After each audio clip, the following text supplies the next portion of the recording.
A tragic Thursday night unfolded in East Trinidad, where 4 people died in road traffic accidents, while an elderly man was killed at his home in Wallerfield.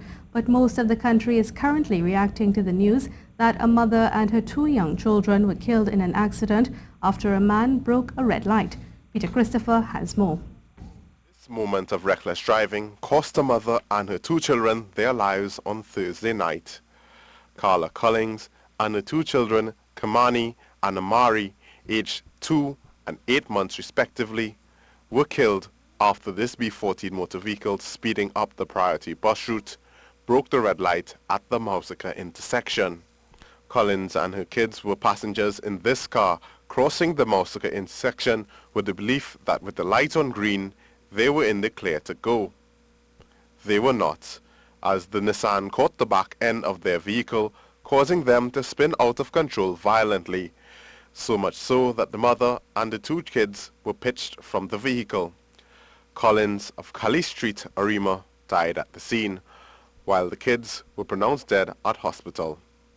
Her husband, Keston Collins, was also hospitalized following the accident.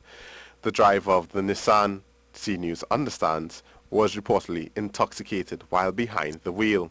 He has been hospitalized under police supervision and is expected to be questioned once he regains cognitive sense.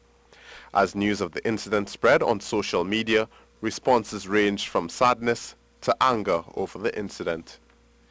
In an unrelated accident, 59-year-old Crispin Reyes was killed after being struck by a Blue Waters truck in Aruca.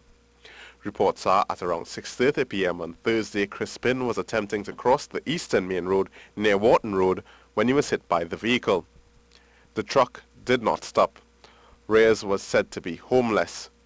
He was taken to hospital where he was pronounced dead. Police say they have obtained the registration number of the truck and are confident they will be able to track down the driver.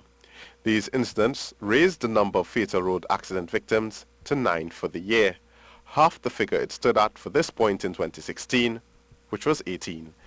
Peter Christopher, C News. Meanwhile, C News understands that members of the Coast Guard are planning to lend support to Keston Collins, the husband of Carla Collins, and his family in the wake of the horrific accident. This according to the Coast Guard's PRO, Lieutenant Sharon Manswell. Mr. Collins is an officer attached to the Coast Guard. He is currently hospitalized after Thursday's accident.